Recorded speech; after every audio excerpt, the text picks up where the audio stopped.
scientists made a chilling discovery buried within the catacombs of Anubis. In 1897, a comprehensive map of several catacombs located at Anubis in North Saqqara, Egypt, was created by Jacques de Morgan, a mining engineer and archaeologist. It was during this mapping process that the first modern reference to a Tomb de Chiens, also known as the Tomb of the Dogs, was recorded. However, the name itself proved to be quite an understatement, as the catacombs were later investigated in 2015, revealing an astonishing estimate of 8 million dog mummies that had once resided within these ancient burial grounds.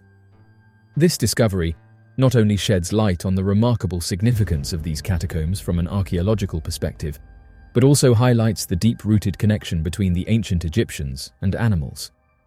During the exploration of the catacombs, which were constructed approximately 400 BCE, the primary passageway extended for a remarkable distance of 170 meters, equivalent to 560 feet, providing access to numerous interconnected corridors that stretched up to 140 meters, around 459 feet. It is noteworthy that the team's findings revealed a remarkable composition of the unearthed remains, with an astounding 90% consisting of canine creatures.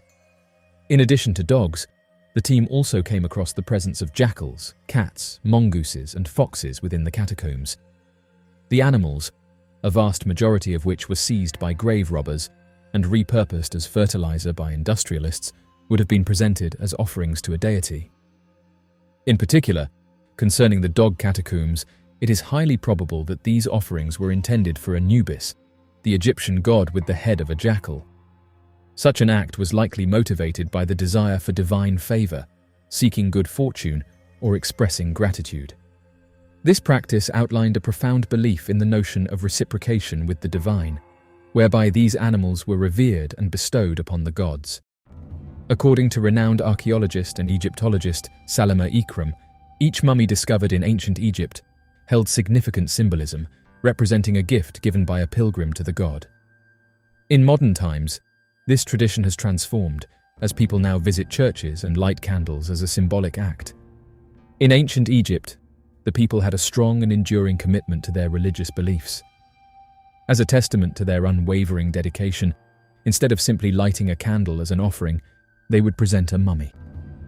This practice reveals the profound level of faith that existed among the Egyptian population as they sought the intercession and assistance of the god Anubis for a wide range of matters. From matters of the heart to requests for divine guidance, the Egyptian people exhibited a deep spiritual connection and fervent devotion to their religious customs. The team investigating the unsettling story of these dogs suggested that the animals were intentionally acquired specifically for the purpose of performing rituals.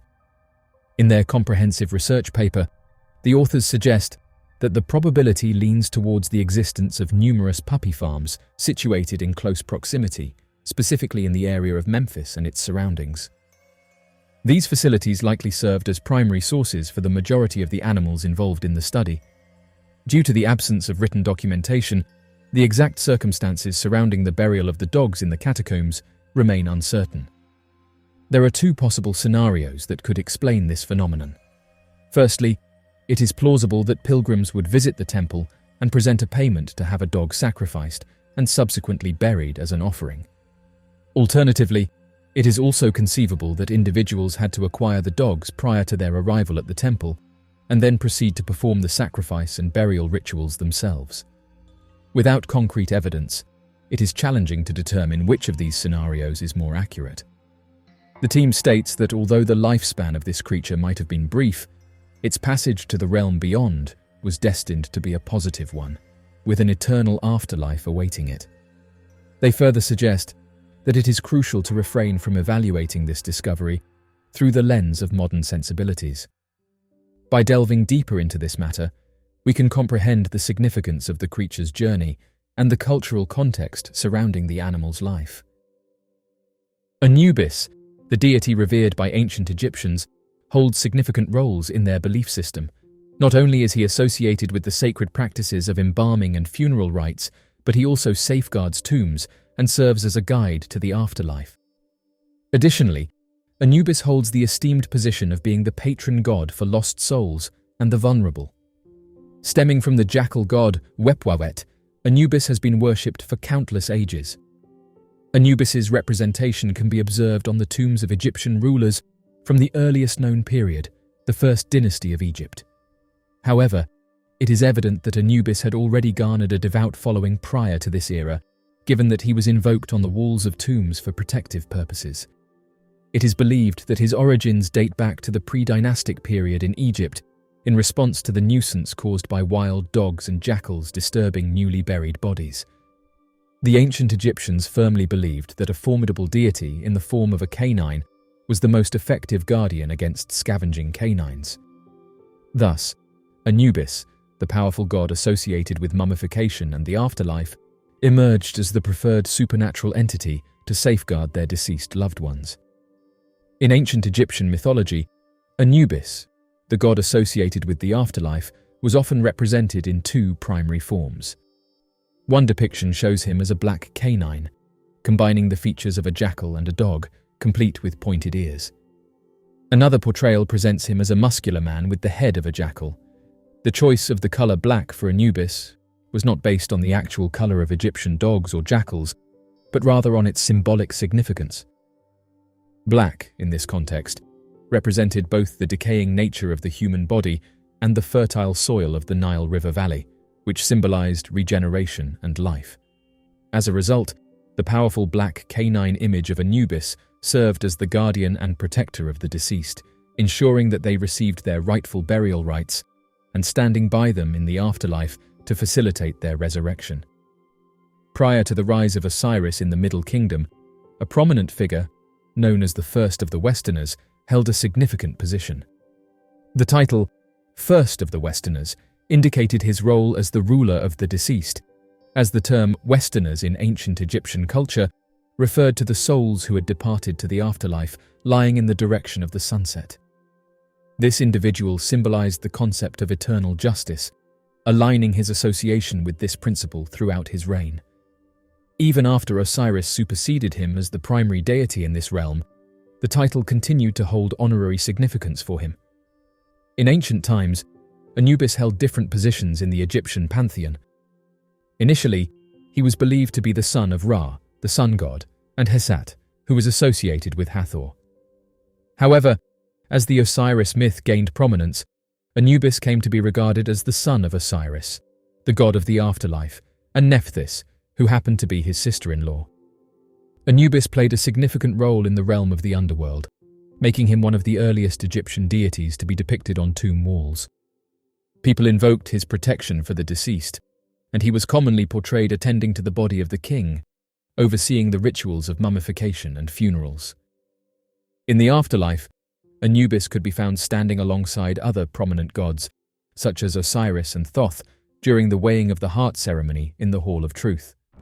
Anubis, an ancient Egyptian deity, is widely recognized as depicted with the head of a jackal and the body of a man. This iconic imagery is often portrayed in various positions, such as standing or kneeling, while holding the revered golden scales. These scales were pivotal in the judgment process of souls, as they weighed the heart against the white feather of truth. This symbolic act determined the fate of the deceased in the afterlife.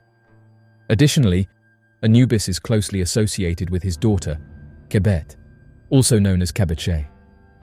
Khebet plays a significant role in the Hall of Truth, where she compassionately provides cool water to the souls of the deceased and offers solace to those who have just passed away. This connection between Anubis and Khebet further solidifies his enduring responsibility as the protector of the dead and a compassionate guide for the souls navigating the realms beyond. The name Anubis is the Greek form of the Egyptian Anpu, which meant to decay, signifying his early association with the afterlife. During the early dynastic period and Old Kingdom, Anubis held the notable position of being the righteous judge of the soul. However, as the popularity of the Osiris myth grew, Anubis gradually assimilated some of Osiris's characteristics. Despite this, Anubis remained highly revered, which led to the integration of his character into the Osiris myth. In doing so, his previous background and parentage were discarded, and it was established that he was the result of a secret love affair between Osiris and Nephthys, making him their son.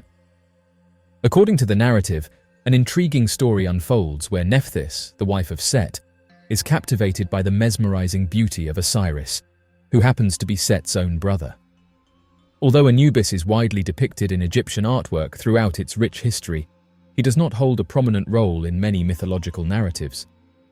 As the guardian and protector of the deceased, credited with inventing the mummification process and thus ensuring the preservation of the human body, Anubis seemed to be occupied with his crucial responsibilities, which may explain why he did not actively participate in the types of intricate stories commonly associated with other deities in Egyptian mythology.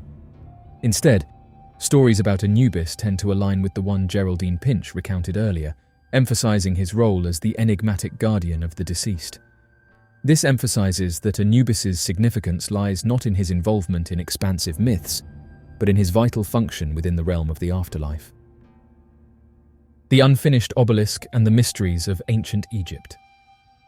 The unfinished obelisk located in Aswan, Egypt, is estimated to weigh approximately 1,168 tons, making it significantly larger than any obelisk that was actually erected in Egypt, with the largest one weighing no more than 500 tons.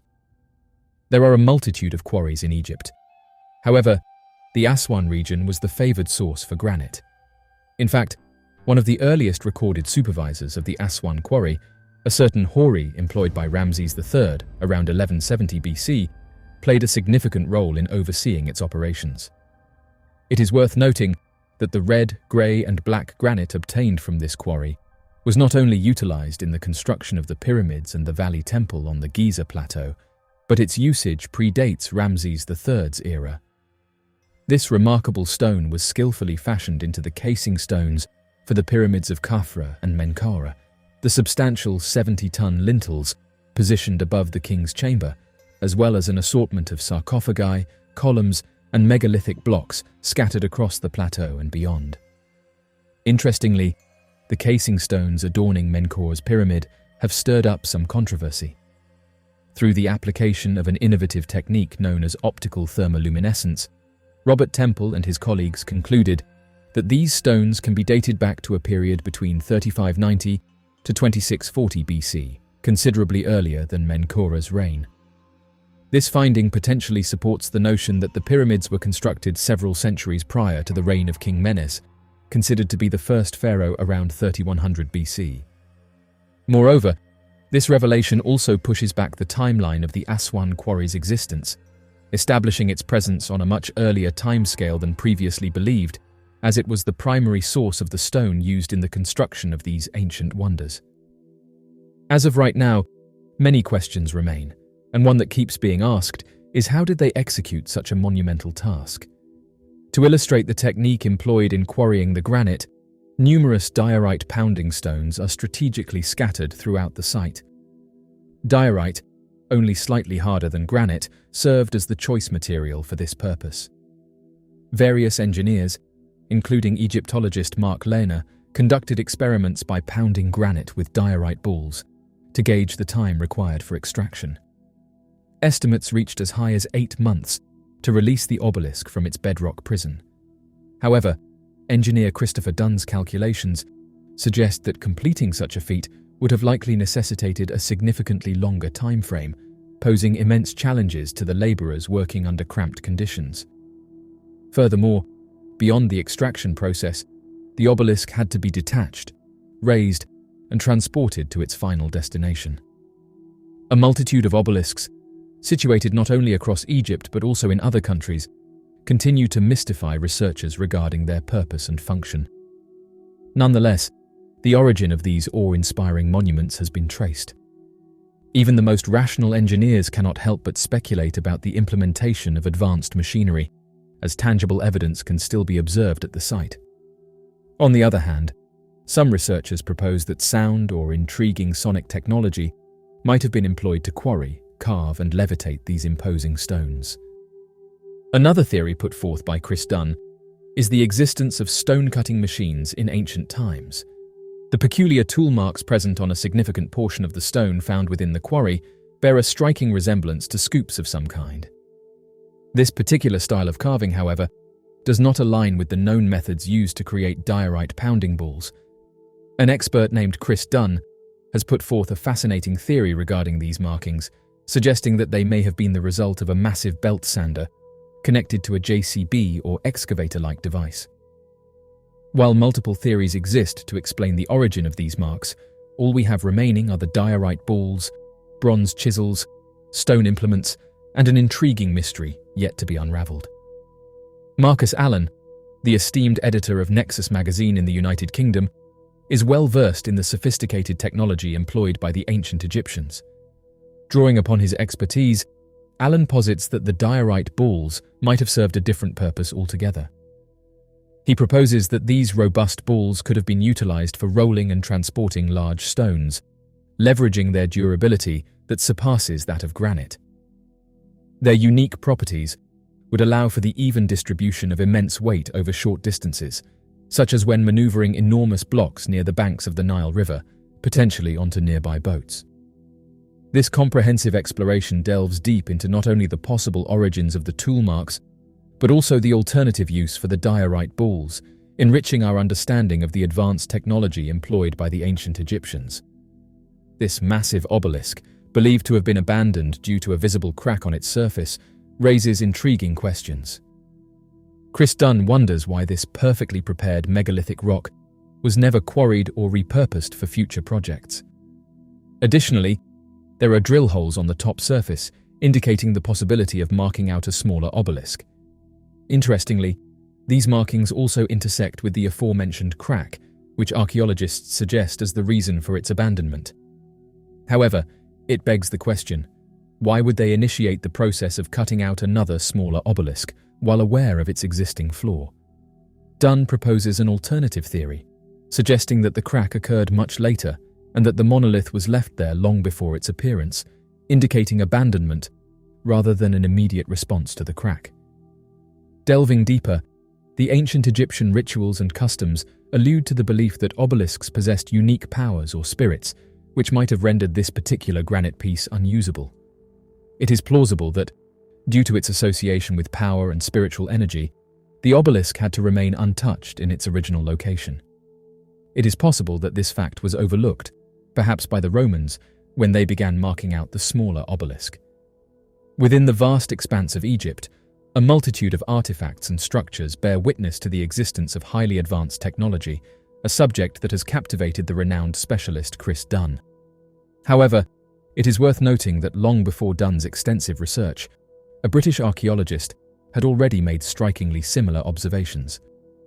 Surprisingly, many may find it astounding to learn that for over a century, compelling evidence has existed, substantiating the utilization of intricate tools, such as straight saws, circular saws, and even lathes by the ancient Egyptians. This remarkable revelation sheds new light on the ingenuity and skill of this ancient civilization, challenging conventional notions of their technological prowess. This statement made by Dunn primarily focuses on the work of Flinders Petrie, an esteemed archaeologist who spent around 40 years in Egypt, starting from 1880. Petrie was the first to acknowledge that some form of machining was employed in ancient Egypt, attributing their methods to advancements that we are only beginning to comprehend. During the early 1900s, machining technology was still in its nascent stages, and it is only in recent decades that we have truly recognized the presence of modern-looking machine tool marks in Egyptian stonework. This realization leads us to ponder the possibility that the ancient Egyptians possessed a level of technological superiority that we have yet to achieve with our current advancements. As our technology continues to progress, it is probable that we will eventually gain a deeper understanding of the techniques they employed. However, when we marvel at the monumental Great Pyramid, the awe-inspiring obelisks, and the meticulous precision engineering evident throughout this remarkable civilization, the task of unraveling their secrets may prove to be a process that requires both patience and time. There is an alternative hypothesis that appears to be more plausible. It suggests that a solitary obelisk, of significant importance that warranted its massive size, was in the process of being constructed. Its location is particularly intriguing, as it is situated in the precise region designated to mark the lower boundary of Egypt. This obelisk served as both a geodetic and astronomical marker, integral to an extensive survey not only of Egypt, but also the entire circumference of the Earth. The mystery of Khufu's ship. After an extensive period of research and excavation, the dedicated team of scholars has successfully concluded the exhumation process for all the ancient relics belonging to the second Khufu ship, which were discovered in close proximity to the awe-inspiring Pyramid of Khufu in the majestic Giza region. Moving forward, the focus shall now shift towards the intricate processes of restoration and meticulous reassembly, ensuring the utmost care is taken to preserve the integrity and historical significance of this remarkable artifact. Once completed, the fully restored vessel will be proudly showcased at the esteemed Grand Egyptian Museum, awaiting the arrival of curious visitors. Egypt Today reports that this monumental task is the work of an Egyptian-Japanese archaeological mission, which was led by Sakuji Yoshimura, president of Japan's Higashi Nippon International University and honorary professor at Waseda University. On the Egyptian side of the project, there is Issa Zidane, the Director General of the Executive Affairs for Restoration at the Grand Egyptian Museum and the supervisor of the restoration process of the second Khufu ship.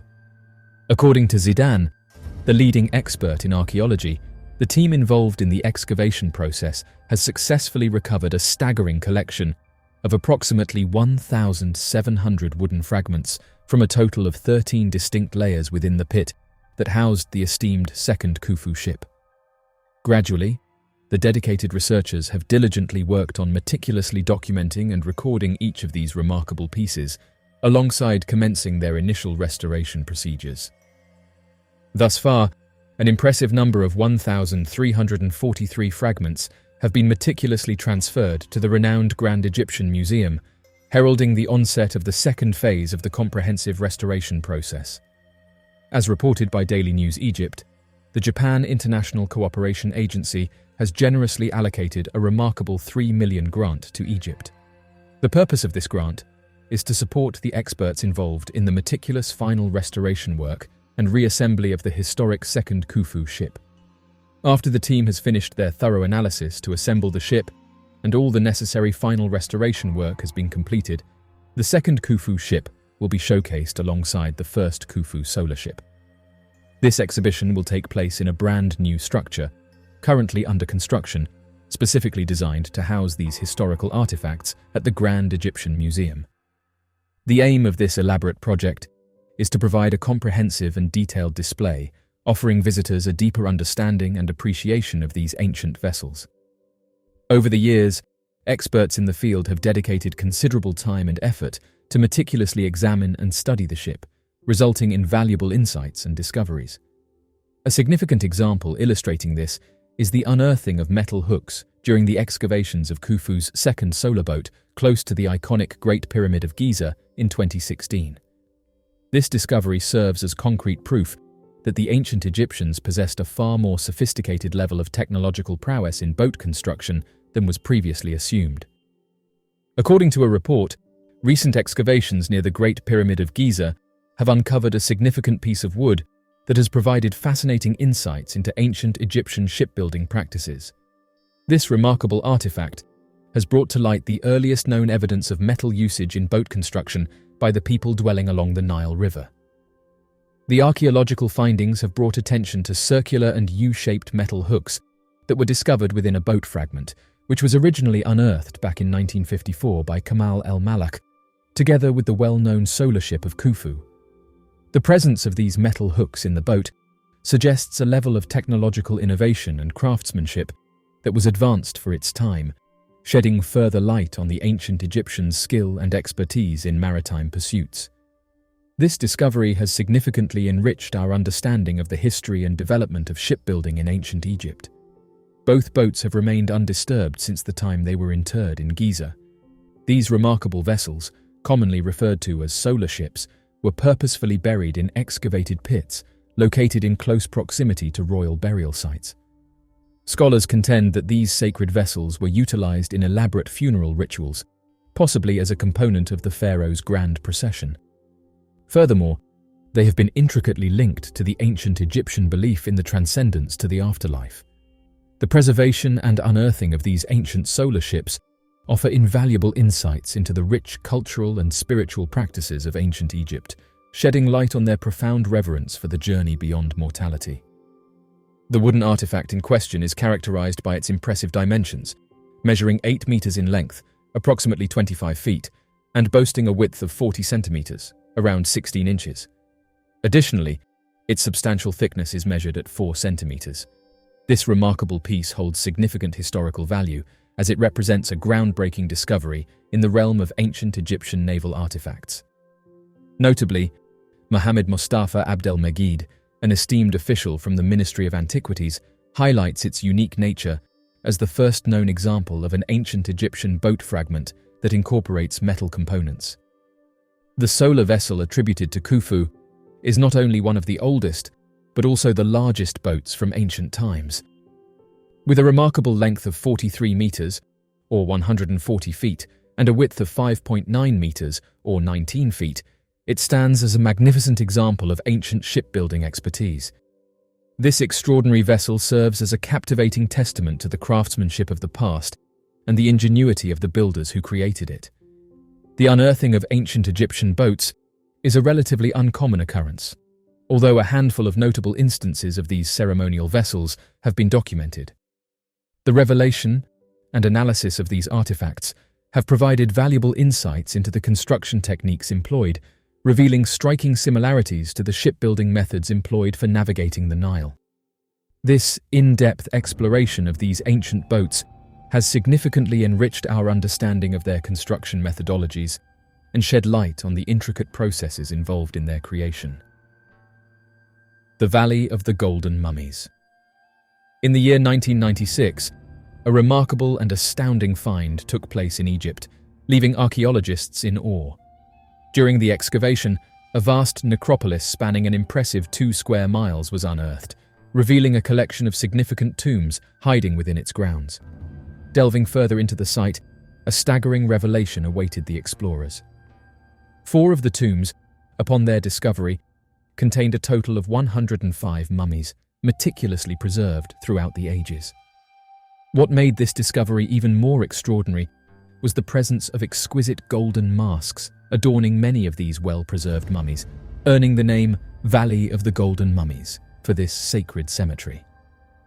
However, this initial finding was merely scratching the surface, as experts believe that the necropolis potentially harbors a staggering number of up to 10,000 mummified individuals in its hallowed grounds.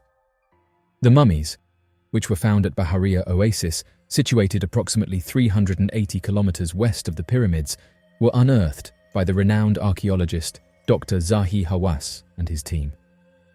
Interestingly, the discovery of these mummies occurred in a rather fortuitous manner. It all began when a guard named Abdul Magood was engaged in a pursuit of a donkey, which unexpectedly plunged its leg into an unexpected hole in the ground. Curiosity piqued, Magood decided to take a closer look through the opening and was astounded to witness a mesmerizing sight, the shimmering glimmer of gold in the distance. Realizing the significance of this profound find, Magood knew that further investigation was necessary. However, the local antiquities inspectorate at the Bahariya Oasis lacked the means to undertake such an intensive excavation. Driven by a desire to unearth the full extent of this captivating discovery, Ashri Shaker, the director of the SCA office at Bahariya Oasis, reached out to Dr. Hawass. The esteemed archaeologist, although currently occupied with his excavations at Giza, recognized the importance of this endeavor and proceeded to entrust the preliminary survey of the area to the Antiquities Inspectorate. This initial assessment yielded remarkable results, leading to the unearthing of 4 tombs. Determined to delve deeper into this historically significant finding, Dr. Hawass made the necessary arrangements to join the expedition, allowing for a comprehensive and meticulous excavation to take place. This expansion of the excavation not only enabled a more profound understanding of the mummies, but also facilitated a deeper exploration into the cultural and historical aspects associated with them. Dr. Hawass and his team made a remarkable discovery when they unearthed 4 tombs from the year 332 BC. Inside these tombs, a total of 105 mummies were found, each belonging to one of 4 distinct categories. The gilded mummies discovered in the area were believed to be the most affluent individuals, likely comprising merchants and their families. This assumption is supported by the presence of gilded masks and chest plates adorning their mummified remains, luxury items that would have been beyond the means of the majority. Another type of mummy discovered had a distinctive appearance, being wrapped in linen and adorned with painted cartonnage on the head and upper body. The intricately painted eyes on these mummies were so realistic that they caused some excavators to feel unsettled. A third variety of mummy was found enclosed in an anthropoid coffin, a pottery coffin featuring a decorative human face.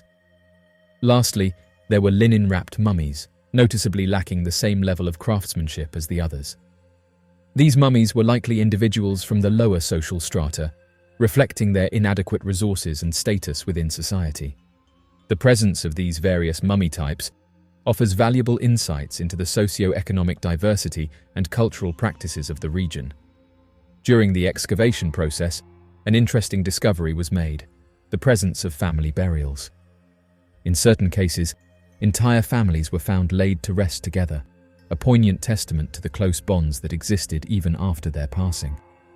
These family burials included what appeared to be mothers, fathers, and children, seemingly reunited in eternal slumber.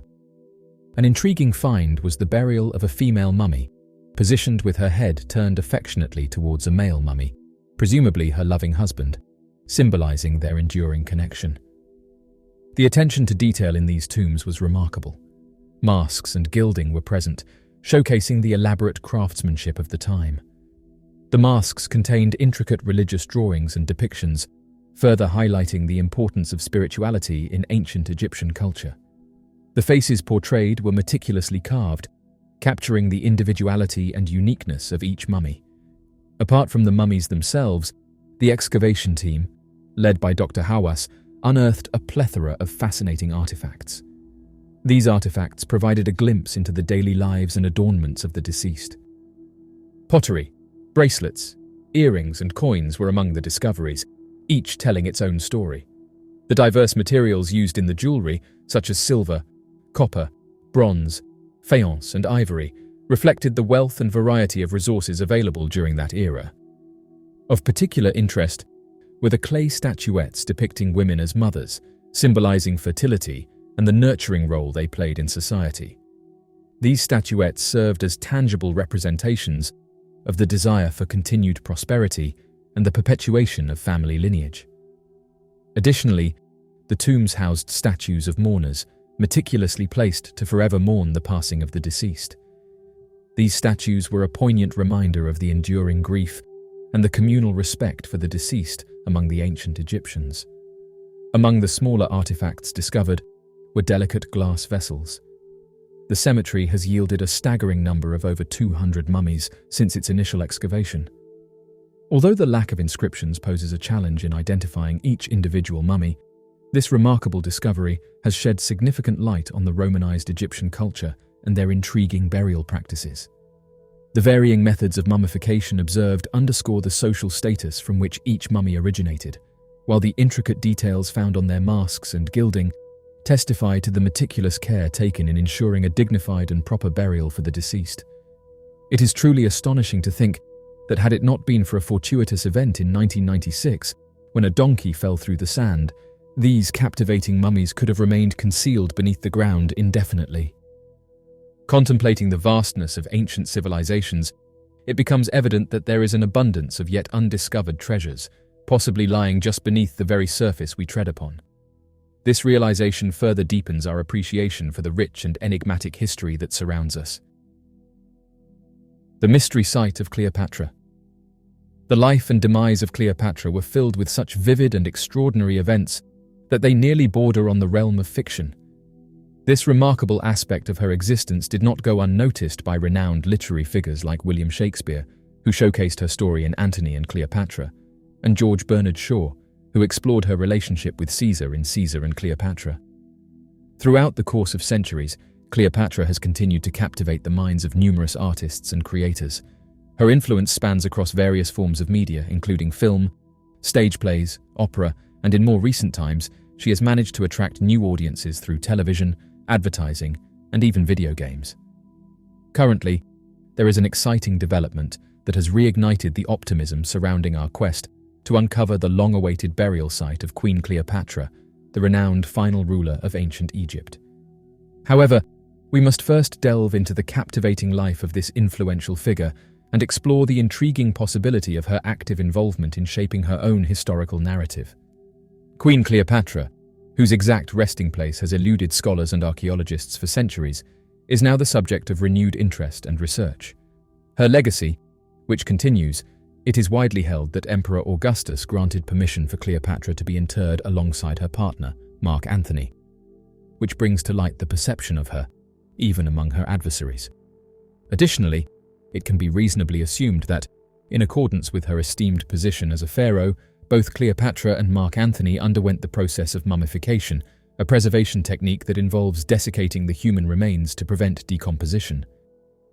This practice, prevalent in ancient Egypt, emphasizes the reverence and significance attributed to their roles as rulers. The decision to allow her children to be spared and raised as Roman citizens further underscores the intriguing and complex narrative surrounding Cleopatra's legacy. By exploring these historical details, we gain a deeper understanding of the multifaceted nature of Cleopatra's life and the prevailing attitudes towards her. The process of desiccation, which involved removing most of the internal organs without damaging the external appearance of the cadaver, was accomplished through the generous application of a salt-like compound known as natron. This substance was chosen for its exceptional hygroscopic properties, enabling it to efficiently absorb moisture from the body. To ensure that the external appearance remained intact, certain measures were taken. For instance, the brain was carefully extracted through the nostrils to prevent any disfigurement, while a discreet incision was made on the side of the body to remove the internal organs, excluding the heart, which the ancient Egyptians believed held the key to the afterlife. This meticulous embalming process could last up to a staggering 70 days, involving painstaking attention to detail and precision. These vital organs were traditionally handled in two ways during ancient Egyptian burial practices. One method involved carefully placing them inside canopic jars, which were then interred alongside the deceased. Alternatively, the organs were preserved externally and then reinserted into the body cavity. Following these procedures, the body would be meticulously swathed in linen bandages. It would then be consigned to a final resting place within a tomb, accompanied by a collection of possessions deemed important for the afterlife. The exact whereabouts of Cleopatra's tomb has been a subject of debate among experts. Initially, there was a belief, proposed by renowned Egyptologist and former Minister of State for Antiquities Affairs, Zahi Hawass, that her tomb could be found just beyond the borders of ancient Egypt's bustling capital, Alexandria. According to this theory, Cleopatra's final resting place was thought to be beneath the Taposiris Magna Temple, which is more commonly referred to as the Great Tomb of Osiris. In 2019, the credibility of Hawass's claim was further reinforced when additional evidence emerged. This evidence came in the form of significant findings made by Dr. Kathleen Martinez, an Egyptologist and minister counselor in charge of cultural affairs at the Dominican Embassy in Egypt. These findings included the unearthing of mummies, as well as the discovery of intricately crafted figurines depicting the goddess Isis and coins adorned with the images of Cleopatra and Antony. These discoveries occurred in close proximity to the previously mentioned tomb site. Interestingly, a surprising twist occurred when Hawass retracted his previous hypothesis regarding the location of the tomb. Initially, he had put forth the idea that the tomb was situated beneath the Great Tomb of Osiris. However, he later claimed that ancient Egyptians utilized temples primarily for religious worship and not as burial grounds. In early November 2022, Kathleen Martinez made an intriguing announcement regarding the discovery of a significant underground tunnel, approximately 6 feet tall and running about 43 feet beneath the esteemed Great Tomb of Osiris. This remarkable find, stretching for almost a mile, has sparked speculation that it could potentially serve as the elusive entrance to Cleopatra's tomb. However, it is important to consider an alternate possibility, as there is evidence suggesting that this tunnel might actually be an aqueduct, resembling the dimensions of the Tunnel of Eupalinos, an ancient 6th century BC aqueduct located in Samos, Greece. Furthermore, It is worth noting that a part of the temple tunnel appears to be submerged beneath the mysterious depths of the Mediterranean Sea. While this submerged portion does not discredit the potential connection to Cleopatra's tomb, it does add an enigmatic element to the discovery. The presence of localized artifacts, previously mentioned, lends credibility to the belief that there may indeed be some truth to the notion of a figurative light at the end of the tunnel. However, it is essential to acknowledge a small caveat regarding this finding. While the exciting prospect of uncovering Cleopatra's tomb remains enticing, further investigation and exploration are necessary to ascertain the true nature and purpose of this tunnel. The comprehensive examination of related facts and careful analysis of any future discoveries will undoubtedly contribute to enriching our understanding of this fascinating archaeological endeavor.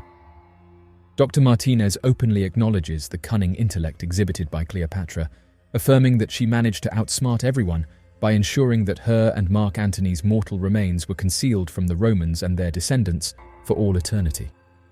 Cleopatra's intelligence is undeniable, as she possessed the remarkable ability to converse fluently in 9 languages, along with a deep understanding of politics and mathematics. Furthermore, she skillfully formed alliances with some of the most influential figures in the ancient world. However, Cleopatra's astuteness extended beyond her intellectual prowess. She carefully crafted a desired perception of herself during her lifetime, aiming to be regarded as a beautiful deity.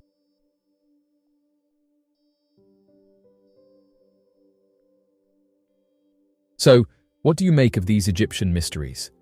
Be sure to leave your questions and answers in the comments section below and help us to grow this community while working to solve these unexplained mysteries. Thank you for watching, and don't forget to subscribe for more videos.